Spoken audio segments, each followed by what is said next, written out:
de hablar algo sobre lepra, conocer algo más sobre lepra. Y vamos a ver que, como sabemos,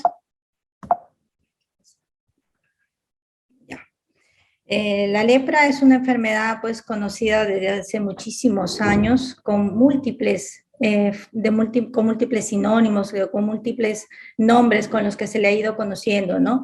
Se le decía, por ejemplo, elefantiasis anestésica, se le conoce también como mal de San Lázaro, como Hanseníasis o como enfermedad de Hansen, pero bueno, es una enfermedad infecciosa de baja transmisibilidad, es muy poco contagiosa, crónica, granulomatosa, no hereditaria y causada por micobacterias. Hablamos del Mycobacterium leprae y Mycobacterium lepromatosis, ¿no? Y que, digamos, lo más importante de esta enfermedad y por la cual yo quiero que ustedes tengan bien claro al final de la charla es que esta enfermedad afecta principalmente a la piel y a los nervios periféricos, pero hay una pérdida de sensibilidad y puede acompañarse de fenómenos agudos y que pueden llevar incluso a secuelas minusvalidantes, ¿no? Entonces, de ahí la importancia del diagnóstico precoz, el diagnóstico temprano y también el tratamiento de estas enfermedades, ¿no? Bueno, ¿qué es lo que sabemos de la lepra? La lepra, según la OMS, se ha eliminado como un problema de salud pública más o menos en el año 2000, pero la mayoría de los países lograron este objetivo el 2005 y la OMS considera que la lepra está eliminada porque hay una prevalencia menor de un caso por cada 10.000 habitantes, ¿no? Y sabemos hoy en día que la mayor parte de los casos se concentran en India, Brasil e Indonesia, es decir, en zonas tropicales y subtropicales. Pero como sabemos, el impacto de la pandemia actual del COVID-19 ha relegado muchas patologías crónicas conocidas como la diabetes, ¿no? Pero pues claro, también está la lepra aquí, ¿no? Vemos que como vamos a analizar algunos datos ahora más adelante, estos son datos de la OPS, por ejemplo, en el 2000, no sé, ¿por qué no pasa? En el 2019, está ahí. Si ustedes se fijan bien acá, la mayor cantidad de casos estaba en el sur, o sea, se presenta en el sudeste de Asia, ¿no? Más o menos 100.000 o 109.000 pacientes o casos detectados. Luego sigue pues, las Américas y finalmente África como los que presentan la mayor cantidad de casos. Esta es la prevalencia, la incidencia en el 2019, ¿no? Si vemos ahora en el 2020, perdón, no sé qué pasa, ahí está, en el 2020, aparentemente la cantidad de casos ha disminuido, o sea, si vemos aquí hay algo de 130.000 casos, más o menos, no sé si me están escuchando bien. Sí, sí, doctor, se escucha claro. Okay. Entonces, si ustedes se fijan bien, en el 2019 había alrededor de 170.000, 177.000 casos. En el 2020 hablamos de 130.000 casos aproximadamente en todo el mundo, ¿no? De lepra. Entonces, podríamos pensar que esta enfermedad tenía una disminución, o sea que estamos mejor que estábamos en el 2019, porque aparentemente en el 2020 ha habido menos casos. Sin embargo, esto no es así.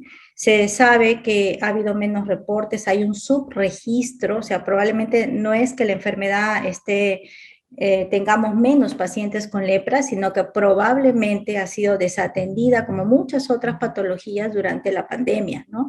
Entonces, ¿qué es lo que estamos viendo ahora en las Américas, por ejemplo, ¿no? Hay 24 países endémicos de lepra, ¿no? Hablando de América. Y de estos, el 93% de los casos se localizan en Brasil, que es el país que concentra la mayor cantidad de casos, entonces, cuando hablamos de América, ¿no? Y si ustedes ven bien acá, el 8.5% de estos casos nuevos se ha diagnosticado ya con la discapacidad grado 2, que es la mayor discapacidad que genera esta patología, ¿no? Fíjense lo grave, es decir, el diagnóstico se hace de manera tardía, ¿no? ¿Qué otra cosa importante podemos ver acá? Que el 5.4% del total de estos nuevos casos son en niños menores de 15 años, más grave todavía, ¿no? Y también son detectados con una capacidad, discapacidad de grado 2, ¿no? Bueno, dos países en América son los que tienen la prevalencia superior a un caso por 10.000 habitantes, y estos son Brasil y Guyana, ¿no? Bueno, en Brasil sabemos que es un país, bueno, sumamente grande. Hay departamentos o, bueno, digamos, estados que tienen una mayor riqueza que otras. Y pues como vemos acá, los que tienen mayor cantidad de casos de lepra son los estados más pobres de Brasil. Hablamos de Pará, de Pernambuco, de Bahía, Maranhão, Mato Grosso. Algunos están en el norte de Brasil, que es la zona, digamos, más pobre del país, ¿no? Entonces ya estamos viendo aquí, por ejemplo, un dato adicional, ¿no? Que la lepra la vemos también asociada a, ¿qué? A pobreza, hacinamiento, a mala alimentación, ¿no? Entonces vemos aquí que muchos de estos casos nuevamente son diagnosticados de manera tardía, ya con discapacidad grado 2, ¿no? Y si vemos la situación acá en el Perú, estos datos que voy a presentar son de un webinar que hubo ayer del Ministerio de Salud, y son datos actuales. Y cómo está pues la situación de la lepra en nuestro país. En nuestro país tenemos una tasa de prevalencia 0.01 por 10.000 habitantes. Y pues las regiones que, digamos, reportan mayor cantidad de casos es Loreto, Ucayali, San Martín, está todo acá de rojo, Amazonas, La Libertad, fíjense. Bueno, nosotros acá en Trujillo vamos a ver que hay 2 casos reportados que han llegado a mi hospital: Huánuco, Junín y Lima, ¿no? Entonces, otro dato importante que podemos ver acá es que la mayoría son varones, son hombres, ¿no? Entonces, hay un predominio del sexo masculino. Claro, en nuestro país lo tenemos mayoritariamente en la zona de la selva, pero ya vemos también otros departamentos como La Libertad, que estamos en la costa, y que Lima, y que presenta también algunos casos ya de lepra, ¿no? Esta es la distribución por departamentos. Nuevamente vemos aquí Loreto, que tiene la mayor cantidad de casos, seguido por Ucayali, San Martín, Amazonas. En Cajamarca, principalmente la provincia de Jaén, es la que presenta la mayor cantidad de casos y una de las provincias que más preocupa actualmente. Luego tenemos Huánuco, Lima, etc. Entonces, ¿por qué es importante eso? Está bien que la mayoría de casos las vemos en las zonas de Loreto, Ucayali, San Martín, en la selva, pero también hay casos que están en departamentos que no son necesariamente de la selva. Si ustedes van a hacer su serum por esos lugares, necesitan saber de la enfermedad, necesitan conocer de la enfermedad para poderla diagnosticar. Uno no puede diagnosticar algo que no conoce, no puede sospechar de algo que no conoce, ¿no? Entonces, por eso es importante que ustedes tengan en cuenta lo que vamos a mencionar cuando hablemos de la clínica, ¿no? Miren acá el número de casos nuevos, ¿no? Aparentemente ha disminuido. Claro, si uno ve este cuadro, decimos, oh, el 2020 hubo 17, ahora el 2021 tenemos 13 casos. No, probablemente se habla siempre aquí de un subregistro, ¿no? O sea, probablemente no se ha hecho la detección como se hacía antiguamente, casa por casa, es decir, de manera más estricta, y de estos nuevos casos, ¿no? Bien, entonces, cuando hablamos ya del agente etiológico, hablamos del Mycobacterium leprae, ¿no? Que fue descubierto por Hansen en 1872. Es un bacilo ácido alcohol resistente, bacilo gram positivo, dopa positivo. Y fíjense, es un intracelular obligado, donde se reproducen los histocitos en las células de Schwann. Por eso es que tiene una predilección, porque por la piel y por los nervios periféricos, ¿no? Fíjense que se multiplica de manera muy, muy lenta, ¿no? Se habla de 12 a 14 días. Entonces, por eso también hablamos que esta es una enfermedad con periodos de incubación largos, generalmente incluso de años, ¿no? No es cultivado en medios artificiales, ¿no? Y hablamos también hoy en día del Mycobacterium lepromatosis, que fue descubierto en el 2008 en México, ¿no? Es un bacilo también ácido alcohol resistente, intracelular obligado, y comparte el 90.9% de su genoma con el Mycobacterium leprae, ¿no? ¿Cuál es el modo de transmisión de la lepra? Pues en realidad no está muy determinado, no está aprobado, pero se asume que sea principalmente por la vía respiratoria, ¿no? ¿Qué es lo que sucede? Se dice que cuando uno se infecta de la enfermedad, hay muchos pacientes o muchas personas que hacen la forma subclínica y que en realidad no logran hacer la enfermedad, no llegan a hacer la enfermedad porque tenemos una gran inmunidad contra la bacteria, contra el micobacterio. Es decir, pocas personas van a desarrollar la enfermedad. Probablemente estas personas que son las que desarrollan la enfermedad tengan un defecto en la inmunidad específica contra el micobacterio, ¿no? Entonces, hablamos de contactos por, decíamos, largo tiempo, generalmente meses o años, usualmente suelen ser años. Entonces, hablamos de un periodo de incubación que varía si es que estamos, por ejemplo, frente a la forma tuberculoide, más o menos de 1 a 4 años, y si estamos frente a la forma lepromatosa, incluso hasta de 10 años, ¿no? Entonces, hablamos siempre de periodos de incubación largos. Esta patología es rara verla en menores de 3 años, ¿no? Y el periodo de transmisibilidad en realidad resulta no infectante ya después de algunos meses de iniciado el tratamiento, porque muchas veces uno tiene siempre el temor, hay bastante, bueno, un poco de ignorancia también en el tema y se piensa que es muy contagioso y no lo es, ¿no? Entonces, hablamos aquí de que la principal forma es respiratoria a través de secreciones nasales, aerosoles, ¿no? ¿Y quiénes son la fuente principal? ¿Quiénes son los que más contagian? Son los pacientes multivacilares, ¿no? Se dice que esta bacteria está viable en las secreciones secas hasta 10 días más o menos y que la secreción nasal y salival de un enfermo puede eliminar hasta 200.000 bacilos en 10 minutos. Sin embargo, la dosis infectante se considera por lo menos de 100 millones de bacilos viables, ¿no? Entonces, hablamos de que es una enfermedad muy poco transmisible, poco contagiosa, ¿no? Y además que necesitamos un contacto prolongado y durante un tiempo largo para poder contagiarse, ¿no? También se ha visto que puede uno contraer la enfermedad a través del contacto de las úlceras de estos pacientes, de las lesiones, ¿no? Pero la principal vía es los aerosoles, o son los aerosoles, ¿no? Vemos también que el ser humano es el huésped y el reservorio. Sin embargo, hoy en día hay algunos trabajos que hablan, por ejemplo, y se han encontrado reservorios en el suelo, en agua, en vegetales, en artrópodos y también en armadillos, ¿no? Que es un mamífero. Y hay, por ejemplo, un artículo publicado en Estados Unidos y han encontrado en la zona de Texas, por ejemplo, a estos armadillos que con este Mycobacterium y se cree, porque ahí también hay algunos casos que podría ser esto un medio de transmisión, ¿no? Bueno, los factores predisponentes, pues ya habíamos mencionado algunos, el hacinamiento, la desnutrición, la higiene inadecuada, la convivencia prolongada, sobre todo con pacientes multivacilares, ¿no? Son factores que van a estar generalmente asociados a esta enfermedad. Ahora vamos a la parte clínica, la clasificación de la lepra. Esto es importante, por ejemplo, que ustedes vean acá, esto, cómo es que pues uno entra en contacto, ¿no? con la bacteria, con el Mycobacterium, y la mayoría no hacen la enfermedad. Es decir, tenemos una resistencia, una inmunidad contra esta bacteria. Solamente un determinado número, o sea, pocos son los pacientes que entonces logran hacer la infección, la enfermedad, logran desarrollarla, y a esto entonces empezamos aquí con la forma indeterminada de la lepra, ¿no es cierto? Esta forma indeterminada de la lepra muchas veces suelen ser lesiones únicas, lesiones asintomáticas.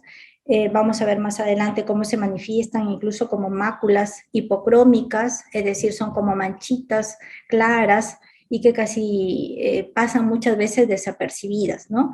Y en algunos casos, como vemos aquí, estas remiten sin ningún problema, o sea, remiten espontáneamente. Pero hay un grupo de pacientes que son los que ya van a hacer la enfermedad en sí, y hablamos aquí ya de las formas, de los polos, ¿no? De acuerdo a la inmunidad, la forma lepromatosa, la borderline lepromatosa, la borderline, la borderline tuberculosa y finalmente la tuberculosa. Esos son los extremos de la enfermedad. Esta enfermedad tiene que ver mucho con la inmunidad del paciente. Si el paciente tiene muy buena inmunidad, hará pues digamos una manifestación muy leve. Hablamos entonces de que de formas paucivacilares, ¿no? Que sería el extremo tuberculoide. Si vemos que el paciente tiene una inmunidad, digamos, inmunocomprometida para el bacilo, entonces hablamos de que de formas multivacilares, ¿no es cierto? Por lo tanto, estamos hablando de la forma lepromatosa. Y la que está en medio, estas son formas llamadas inestables también, estas borderline, porque pueden ir para un lado o para el otro, ¿no es cierto? Entonces, esta clasificación de Ridley y Joplin habla entonces de la lepra tuberculoide, de la borderline y de la lepromatosa, ¿no es cierto? Bueno, Madrid le da el nombre de tuberculoide, dimorfa y lepromatosa. Finalmente la OMS decide también hacer una clasificación y la llama paucibacilar y multivacilar, ¿no? La paucibacilar es cuando no se ven bacilos, es decir, el índice bacilar es 0, hablamos del frotis, y el multivacilar o la forma multivacilar es cuando se encuentran bacilos en el frotis, es decir, un índice bacilar mayor a 0, ¿no? Y esto, como vamos a ver, nos sirve para el tratamiento. Entonces, vamos a lo que nos interesa. ¿Qué es lo que se ve en la piel? Decimos, siempre que ustedes vean lesiones en la piel y que además, sobre todo cuando estén en el cuerpo, es decir, que no estén localizados en la cara, sean lesiones que tengan hipoestesia o anestesia, sospechen sí o sí de lepra. Entonces, ¿cómo van a ser esas lesiones? Si ustedes ven acá, las lesiones pueden ser tipo manchas, es decir, máculas, generalmente hipocrómicas, es decir, medias claras o blanquecinas, a veces lo son así como está acá, más eritematosas, más rojizas, ¿no? En algunos casos pueden, ¿qué cosa? Elevarse, entonces ya no hablamos de máculas, hablamos de placas, ¿no? Como vemos aquí, algunas lesiones ya elevadas, ¿no? Y vemos aquí en esta foto cómo la lesión tiene ya la forma medianular, ¿no? Como si fuera una tiña, se confunde también con formas de micosis superficiales como las tiñas, y vemos aquí ya lesiones, decimos, más infiltradas. ¿Cómo vemos la infiltración? Generalmente es como el edema en la dermis, es un edema más profundo, entonces yo tengo que palpar la piel la voy a sentir dura, nosotros decimos una lesión infiltrada. Entonces vemos acá la imagen del paciente que está acá con esta infiltración en toda la cara, la frente, ¿no? Entonces, estas lesiones en realidad pueden ser desde máculas, pueden ser pápulas, placas, pueden ser lesiones infiltradas, ¿no? Localizadas en cualquier parte del cuerpo, pero que generalmente presentan hipoestesia o anestesia. Eso es lo que siempre nos debe hacer sospechar. Entonces, siempre que veamos lesiones de este tipo en un paciente, amerita, ¿qué cosa? Una evaluación neurológica, una evaluación de los nervios periféricos, ¿no es cierto? Porque sabemos que la lepra afecta principalmente la piel y los nervios periféricos. Entonces, generalmente estas lesiones no duelen, no pican, ¿no? Cuando hablamos de la lepra indeterminada, decíamos que son lesiones muy sutiles, generalmente lesiones únicas, y que las lesiones son así, como estas manchas. Hay una enfermedad que nosotros llamamos pitiriasis alba, que es una enfermedad inflamatoria de la piel y que se manifiesta exactamente de la misma forma. Es una mácula hipocrómica en zonas expuestas, ¿no? Y generalmente está relacionada más con la radiación ultravioleta. Esto es como si fuera una pitiriasis alba, pero claro, en la pitiriasis alba no vamos a tener ninguna alteración, ¿no? De la sensibilidad, ¿no es cierto? Entonces, si nosotros vamos a hacer serum, vamos a trabajar en una zona endémica y vemos una lesión de piel de este tipo, siempre hay que evaluar de manera más detallada al paciente.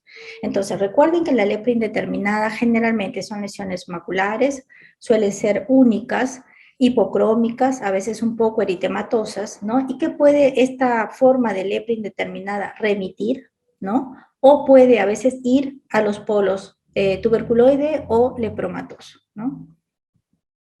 Si hablamos ya de la forma tuberculoide, es el extremo, decíamos, donde el paciente presenta su inmunidad todavía, digamos, buena, por lo tanto es una forma paucibacilar, ¿no? Es una forma más benigna.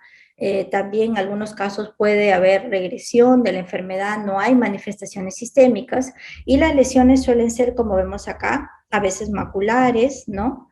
Eritematosas, otras son ya más infiltradas, como vemos aquí, se notan más ya estas placas eritematosas, ¿no? Generalmente hay pérdida del vello en estas zonas, ¿no?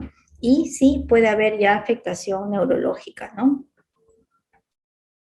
Si pasamos a las formas inestables, decimos dimorfas o borderline, Esta forma inestable de lepra puede en realidad ir para cualquiera de los extremos, o sea, la forma tuberculoide o a la forma lepromatosa. Entonces, aquí vemos que sí, ya hay afectación de nervios periféricos, aparte de las lesiones en piel. Como vemos aquí, estas placas eritematosas tienen como una curación central, entre comillas, ¿no?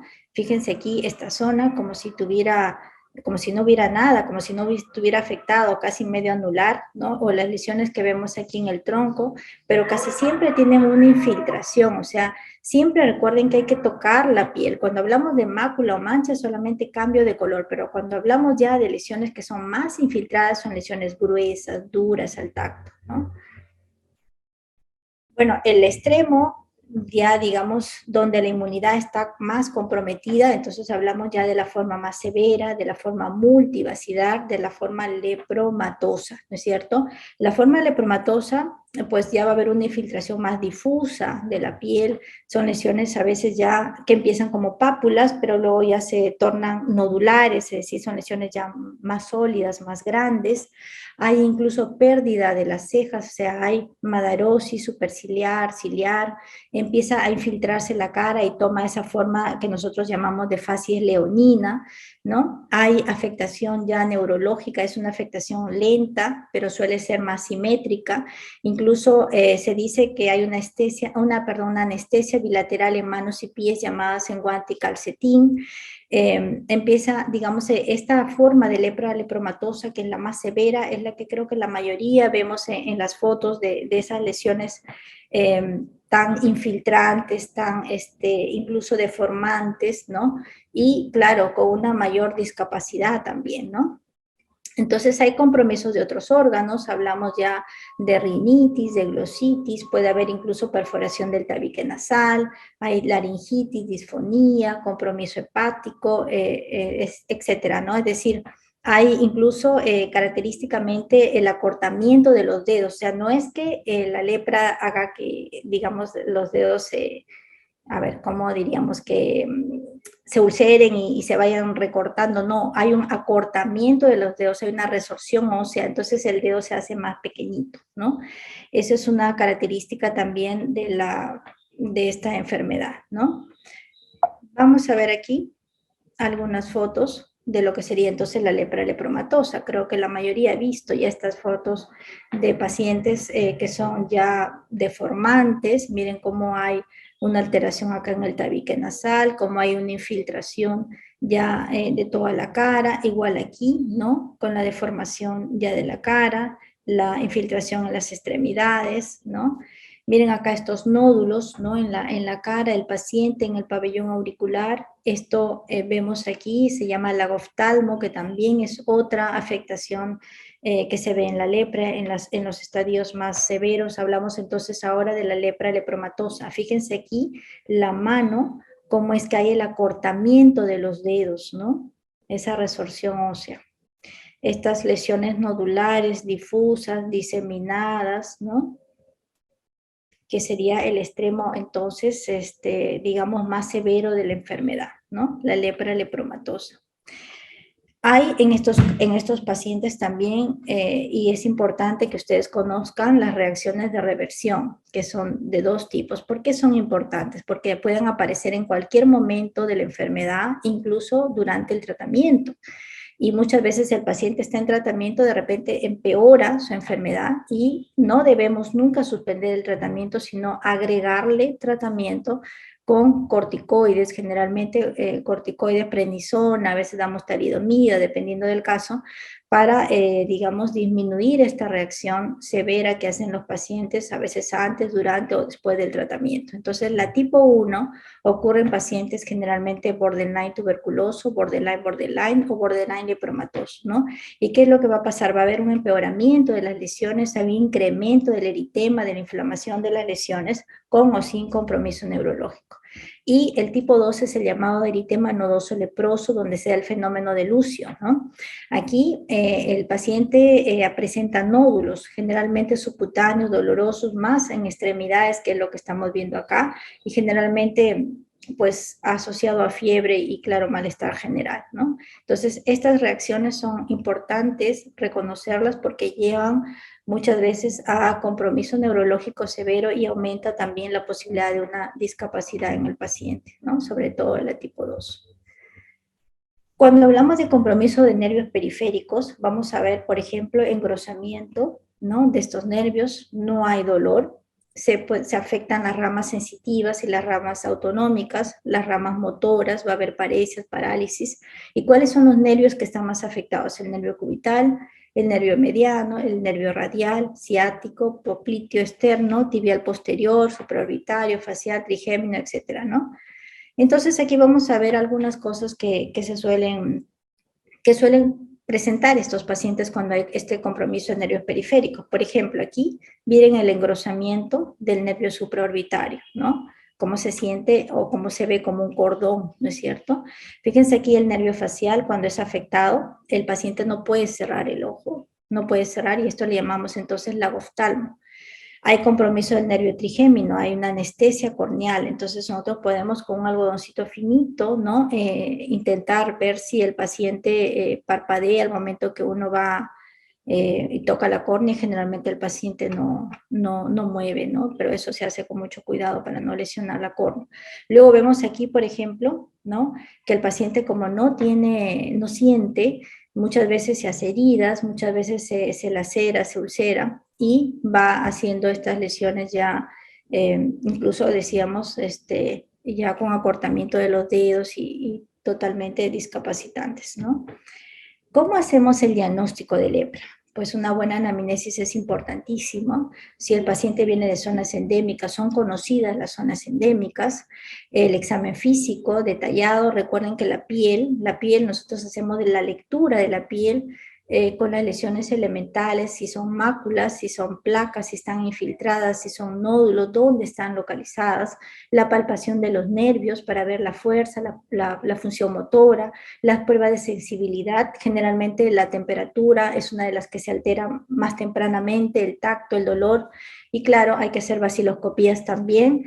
La vaciloscopía, hacemos un corte en la piel, un raspado, y pues hacemos un extendido, eso se hace de las orejas derecha, izquierda, los codos igual, las rodillas, o si hubiera de las lesiones también, vemos el índice basilar y claro, también en algunos casos biopsia de piel, si es que es necesario, ¿no? Aquí está cómo se toma la muestra, en este caso del moco nasal, la muestra de la linfa auricular. No es difícil, pero a veces requiere un poco de entrenamiento. Nosotros tuvimos un caso que les voy a mostrar más adelante y pinzamos el óvulo y uno hace un pequeño corte y si es que sangra no sirve la muestra, tiene que ser linfa lo que sale de ahí, entonces hay que esperar a que salga un líquido blanquito, si sale sangre la muestra es inservible, ¿no?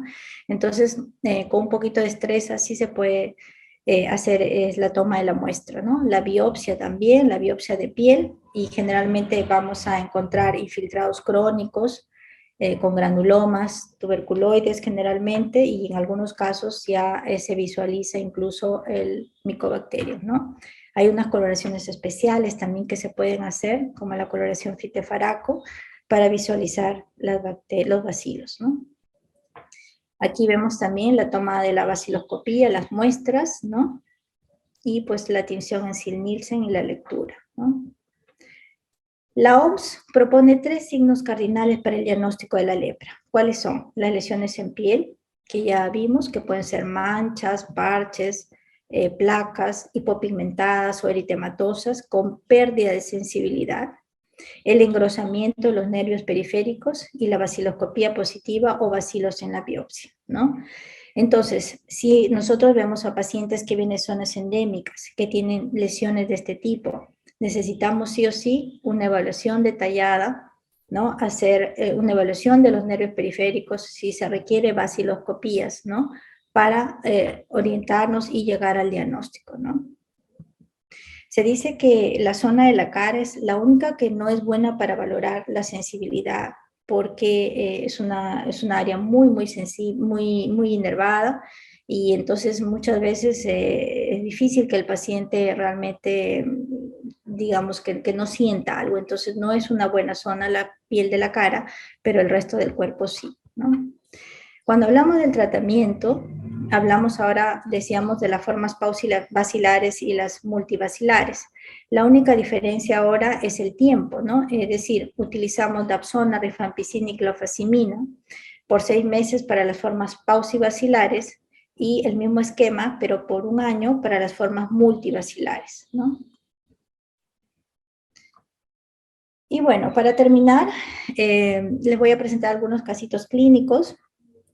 Este es uno de los primeros casos que vi de lepra. Este caso ya ha sido publicado en la revista Argentina de Dermatología el año 2018 por el doctor Oscar Tinco Pavón, pero es un caso que llegó a mi hospital y nosotros obtuvimos las fotos del paciente cuando las tenía de manera inicial, porque fue en realidad a otro facultativo, otro médico, y el paciente tenía estas lesiones, miren, papulares, eritematosas, ¿no? Miren cómo ya había algo de madarosis, ya había algo de pérdida de ceja, miren acá en las extremidades superiores. Pues le hacen una biopsia que no fue muy concluyente al parecer, no le dan un diagnóstico al paciente muy claro y 2 años después ya el paciente llega al hospital donde yo trabajo y fíjense, pues ya tenía todas las lesiones cuando el paciente estaba en la sala de espera, la residente dijo, se parece una lepra, claro, era del libro, decimos, ¿no? Fíjense acá cómo tiene toda la piel infiltrada, ¿no? Con la acentuación de los surcos faciales, el aplanamiento nasal, la madarosis, ¿no? Las pápulas y los nódulos, placas y nódulos, perdón, infiltrados, ¿no? Es decir, se fue instalando estas lesiones, miren acá los nódulos infiltrados en el pabellón auricular, ¿no? Había ya las lesiones distribuidas en el tronco, en las extremidades, ya tenía algunos nódulos anestésicos, ya había estos son los nódulos, ya había alteraciones, claro, de nervios periféricos, miren el edema de manos, ¿no? Puede haber también edema de pies, que es lo que estamos viendo acá, la piel serótica o seca, ¿no? Hay una hiperkeratosis, fisuras plantares, todo esto ya tenía el paciente, habían placas y nódulos infiltrados en la región escrotal y en el pene, ¿no? El examen neurológico también estaba, claro, alterado, había hipoestesia, en el cubital, en el peroneo, ¿no? Y pues claro, en la tinción Sil-Nielsen se evidenciaban acá, ¿no? Estos bacilos agrupados que nosotros llamamos globias, ¿no? Y claro, el diagnóstico fue de una lepra lepromatosa. Este es el paciente antes del tratamiento y esto es después del tratamiento. Como mi hospital es del ministerio y el paciente era asegurado, nosotros lo referimos a E-Salud. Y pues ahí el paciente hace una reacción tipo 2, un fenómeno de Lucio, y es ahí donde ellos publican el caso, ¿no? Ahora vamos a hablar de este segundo caso, que es un paciente venezolano que llegó ya, él tenía un diagnóstico de lepra en su país, en Venezuela, y había recibido tratamiento como por 1 año y medio y lo había suspendido, ¿no? Entonces él llegó al país y refería algunas lesiones nodulares que aparecían y desaparecían en las extremidades. Cuando nosotros lo evaluamos realmente no había las lesiones nodulares, vimos sí algunas, un poco de infiltración en el pabellón auricular, y pues el paciente reinició el tratamiento, ¿no? O sea, está actualmente en tratamiento. Este caso 3 nos ha llegado hace pocos meses, es un paciente también de Venezuela, es un paciente que venía de Maracaibo, ya de 75 años, hipertenso, y fíjense con un tiempo de enfermedad de 20 años, ¿no? El paciente refiere que tenía una lesión en la espalda, eritematosa, una placa eritematosa, pero como nunca le molestó ni nada, pues fue creciendo de manera paulatina y simplemente iba aumentando, pero nunca le prestó mayor atención, ¿no? Y luego pues él acude a un dermatólogo que le hace una biopsia y en la biopsia sale la tinción de fitefaraco positivo, ¿no? Vamos a ver acá las lesiones del paciente. Fíjense bien acá. Habían unas máculas, algunas placas eritematosas en la cara, son discretas, ¿no? Pero sí, aquí se visualizan un poco más. Fíjense, Aquí ya el pabellón auricular infiltrado, ¿no? Fíjense aquí también.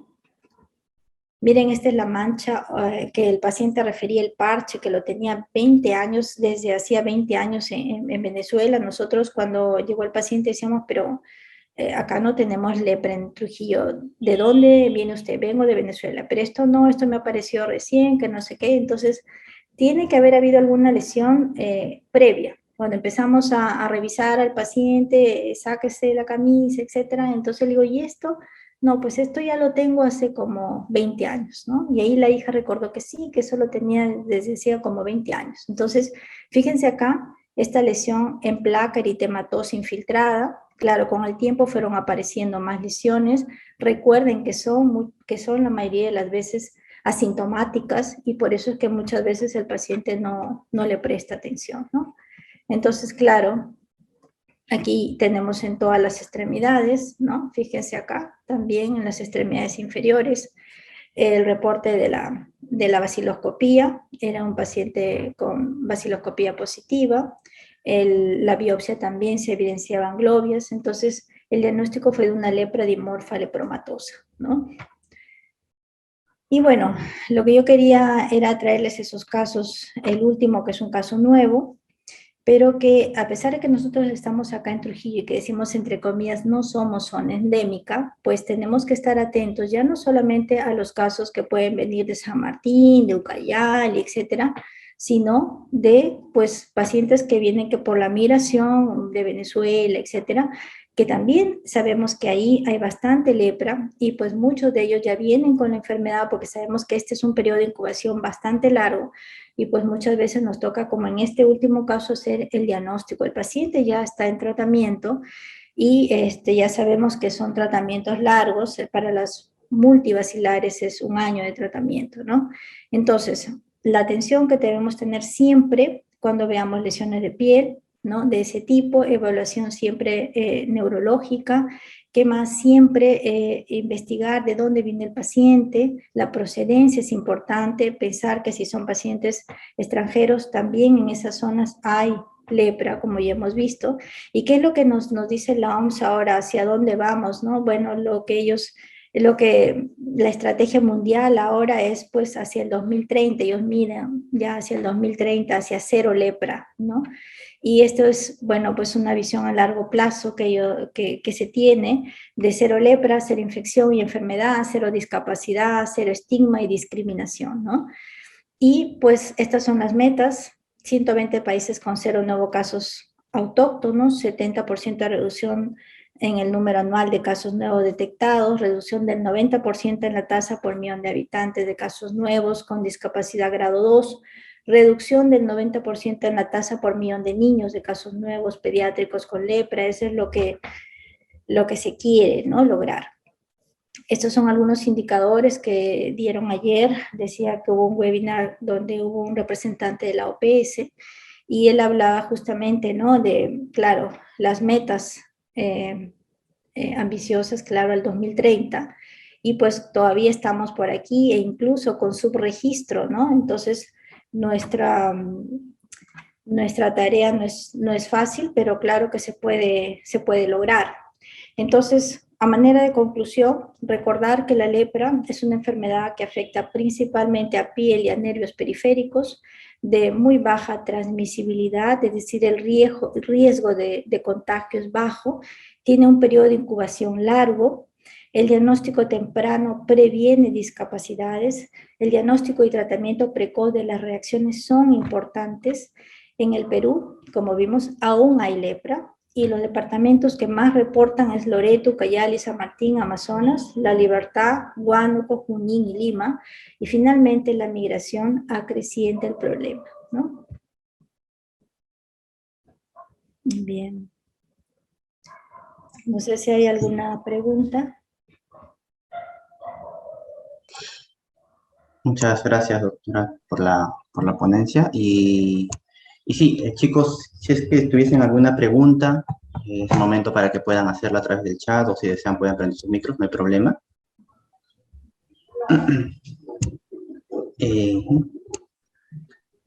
Bien, doctora, en mi caso yo sí tengo una pregunta para aprovechar el momento. Era dos cosas son. Uno, con respecto a algo que mencionó en su última diapositiva acerca del estigma, ¿no? Acerca de a veces la mala información, entre paréntesis, miedo que se tiene cuando, imaginemos, ¿no? Un paciente a nosotros llega a consulta y nos dice, doctor, me han diagnosticado lepra.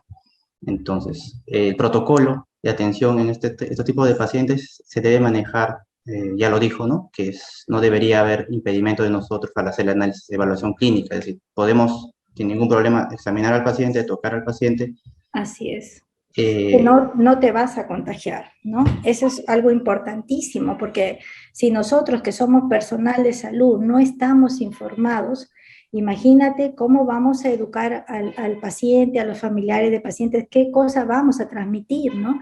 Ya vieron que realmente la lepra tiene digamos, un riesgo de contagio bajísimo. El paciente empieza a tomar medicación y pues prácticamente ya no transmite nada.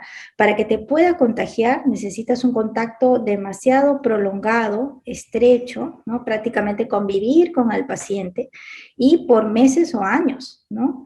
Entonces es muy difícil que uno se contagie. Y hay varios trabajos publicados, por ejemplo, que se han hecho en las zonas endémicas y donde los pacientes con mucho temor decían pues que a veces no sabían a dónde acudir o tenían miedo, los familiares todavía los aíslan, parece mentira, pero todavía los aislaban o ellos mismos con temor a contagiar a sus otros familiares se aislaban, ¿no? Ya eso ya eso no se puede permitir, ¿no? O sea, esa estigmatización ya no debería haber. Y además es una enfermedad que se cura, o sea, que hay tratamiento, que los pacientes pueden llevar una vida, claro, siempre con controles, pero una vida normal, ¿no? Lo importante es, digamos, diagnosticarla de manera precoz e iniciar el tratamiento precoz y estar siempre alerta a las reacciones que puede haber durante o después, bueno, los tipos de reacciones que pueden tener los pacientes con el tratamiento, ¿no? Eso es lo más importante y claro, evitar a que lleguen a esas formas tan desfigurantes, discapacitantes que pues veíamos y todavía, bueno, se siguen viendo hoy en día, ¿no? claro, doctora, perfecto. Entonces, el diagnóstico y el tratamiento precoz. Y bueno, mi última consulta, doctora, sería justamente sobre el tratamiento, porque nosotros, por ejemplo, como futuros profesionales que vamos a estar en el SERUM y tenemos un caso como este, ¿somos o estamos en la capacidad de poder resolverlo nosotros o es imperativo que tengamos que derivarlo al dermatólogo para la evaluación? No, claro que no. Claro que no. Bueno, esto es de notificación obligatoria, ¿no? Claro, uno notifica, llega al centro de salud, es más, los medicamentos, los pacientes los dan en el centro de salud y e incluso para que los tome en casa, ¿no? Eh, ¿Qué es lo que ya vimos aquí? ¿Qué es lo más importante? Uno, que tú tengas la sospecha clínica cuando veas las lesiones, ¿no? Segundo, pues haces tus pruebas, si el paciente tolera frío, si tolera calor, si hay anestesia, si hay hipoestesia, etcétera. Y luego, si tú determinas que hay algún tipo de alteración en nervios periféricos, lo que toca ya es hacer pues una vaciloscopía, ¿no? O una biopsia, ¿no? Dependiendo del caso. La vaciloscopía, yo decía al inicio que, bueno, pues uno siempre dice, no, eso lo tiene que hacer el laboratorio, pero no, pues muchas veces toca hacerlo uno, ¿no? El segundo caso que les mostré de un paciente venezolano que vino con las lesiones en el pabellón auricular, pues estábamos en plena pandemia, laboratorio con las justas si se daba bastos para los pacientes COVID, entonces, bueno, pues nos tocó a nosotros hacerlo. Y el residente me decía, y ahora doctora, bueno, pues vamos a estudiar, vamos a leer, vamos a ver. No es nada difícil, simplemente hay que pinzar bien la piel, prácticamente para que no haya, pues, para que no pase sangre, en otras palabras, y hacer un corte pequeñísimo nada más, y si sangra la primera parte, tú la sacas, la secas bien y esperar a que salga simplemente linfa, o sea, no puede haber sangre en la muestra. Se hace el extendido y se hace la coloración. Eso sí, aquí nosotros tenemos un laboratorio en Trujillo, laboratorio referencial, donde llevamos la lámina y ellos la llevan a Lima, al INS, ¿no? Pero siempre hay mecanismos, dependiendo de donde ustedes estén, donde se puede, hay laboratorios referenciales donde ya hacen la lectura y procesan la muestra, ¿no? Bueno, en la biopsia de piel es bastante sencillo. Nosotros ponemos anestesia local Y bueno, generalmente tenemos un aparatito que le llamamos punch, pero se puede hacer un losange también pequeño, ¿no? Se sutura y eso se manda a patología, ¿no? O sea, son cosas que uno puede hacer fácilmente en el serum, que no necesita ser especialista. Dermatólogo no hay en muchos lugares. Es muy difícil que tú necesites que vaya un dermatólogo para que pueda hacer un diagnóstico, ¿no? Entonces nosotros tenemos que estar en la capacidad de poder sospechar, de hacer las pruebas, ¿no? Y confirmar y, claro, iniciar el tratamiento. Perfecto, doctor. Muy claro, entonces, de mi parte y de todos, estoy seguro. Muchas gracias, en verdad, por el tiempo, por la ponencia. Creo que ha sido muy instructivo y, ¿no? Dejar como resumen, ¿no? Como conclusión final esto, ¿no? Acerca del estigma y tener siempre, ponernos en el lugar del otro paciente, ¿no? El conocimiento o la ausencia del conocimiento muchas veces es sinónimo de miedo. Entonces, estar informados de estos temas nos ayudan a tomar mejores medidas cuando estemos frente a estos casos. No sé, doctora, algunas últimas palabras que quizás quiera darnos, alguna indicación. Nada, solamente agradecer la invitación. Ojalá que hayan aprendido algo. El interés siempre es poder ayudar, colaborar en lo que se pueda. La piel es, bueno, es una especialidad, dermatología, una especialidad muy bonita, es una especialidad que muchos de los diagnósticos los hacemos solamente evaluándolo con la vista, ¿no? Es decir, viendo a los pacientes de manera detallada, haciendo un examen de pies a cabeza, se evalúa siempre mucosas, vemos todo, el paciente debe ser incluso desvestido, no, no es solamente ver lo que está, digamos, me duele esta partecita, voy a esta partecita, no, la evaluación debe ser integral, ¿no? Desde el pelo hasta los pies, evaluar mucosas y pues si hay lesiones sospechosas y podemos fácilmente hacer algunas pruebas y también ver la sensibilidad, ¿no? Entonces, nos toca a nosotros apoyar en lo que se pueda, pero también es cierto que depende muchas veces de ustedes, ¿no? De saber identificar, de saber leer la piel, y la única forma es viendo, ¿no? Viendo casos, viendo lesiones. Yo a los alumnos les decía, pues cuanto más pacientes veas mejor. Ahora no tenemos pacientes, bueno, ¿qué vamos a hacer? Vamos a ver Atlas. Mira Atlas, esa es una de las fortalezas que tenemos nosotros en comparación a otras especialidades. Es cierto que, por ejemplo, si vamos a evaluar la infiltración es difícil, no tenemos cómo, solamente viéndolo, pero digamos que un 90% de los casos sí podemos por lo menos sospechar, ¿no? Y ya eso es bastante como para poder, de acuerdo a eso, pues hacer más estudios y llegar al diagnóstico definitivo, ¿no? Perfecto. Bueno, muy bien. Perfecto. Muchísimas gracias de nuevo y Entonces, esperamos contar con usted pronto. Que tenga un bonito día. hasta luego, entonces. Hasta luego, doctor. Cuídese.